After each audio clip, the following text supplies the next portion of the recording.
আসসালামু আলাইকুম। আশা করি সবাই অনেক ভালো আছেন। আজকে আমি দেখাবো আপনাদের মধ্যে যারা এলিমেন্টর পেজ বিল্ডার ব্যবহার করেন, যেমন এই ওয়েবসাইটটার এই হেডিং এবং ফুটার অংশটা এলিমেন্টর দিয়ে এলিমেন্টর ইউজ করে তৈরি করা হয়েছে। তো এখানে আমরা সবাই জানি আমরা ড্যাশবোর্ডে গেলে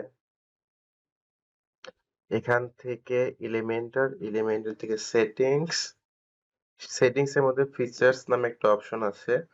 যেখানে আমরা আমাদের গ্রিড, কনটেন্ট এবং নিচের দিকে গেলে ফ্লাক্স টা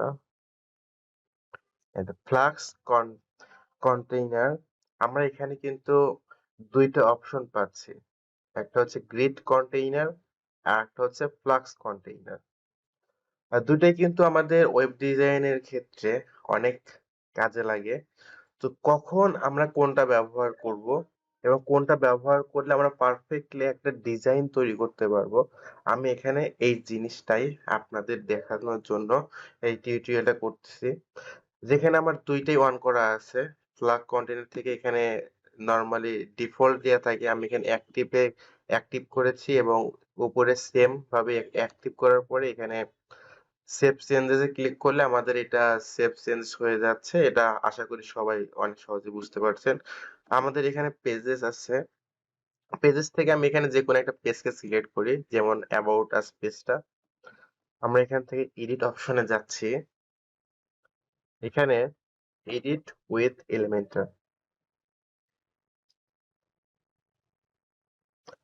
আমরা যখন ২ টাই ব্যবহার করব, ফ্লাক্স কন্টেইনার এবং গ্রিড কন্টেইনার, তখন আমরা প্লাসে ক্লিক করলে আমাদের এখানে বলবে যে আমরা কোনটা চাচ্ছি, ফ্লাক্স চাচ্ছি না গ্রিড চাচ্ছি, কোনটা ইউজ করতে চাচ্ছি এখানে।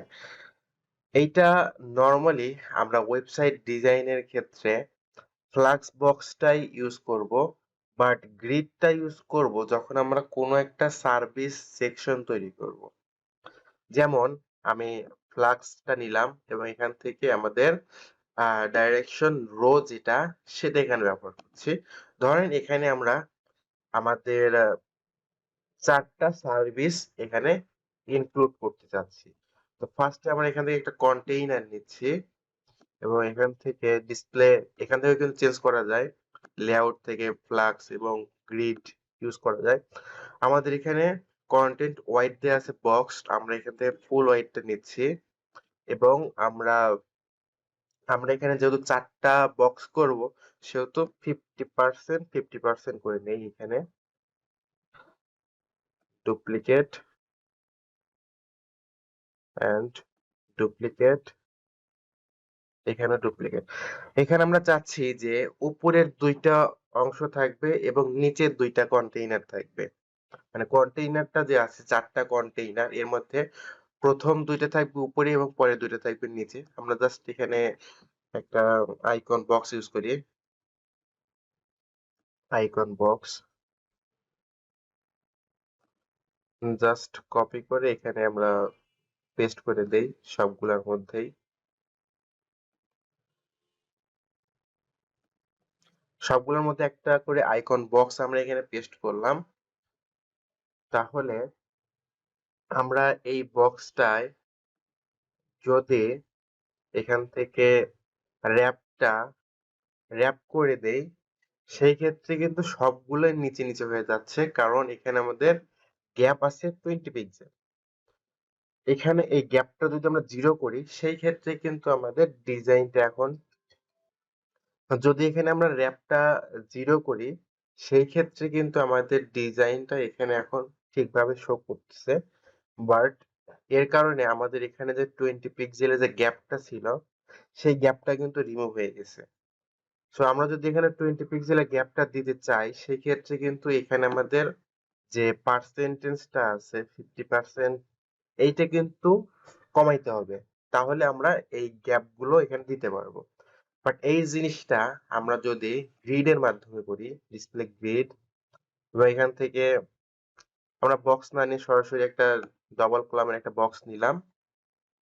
এখানে দেখেন গ্রিড নিলে এখানে কলাম এবং রো 2টা অংশ আছে। এখানে রোটা কিন্তু আমাদের এই সাইডের মানে আমাদের যে হোয়াইট অংশটা হচ্ছে আমাদের রো এবং উপর থেকে নিচের দিকের অংশগুলা হচ্ছে কলাম।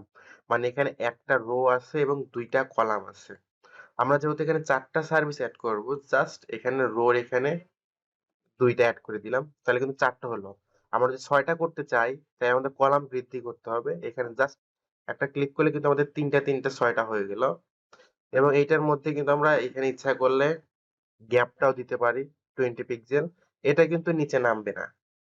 এবং আমরা এখানে আমাদের যে সার্ভিসেস গুলা আছে জাস্ট কপি পেস্ট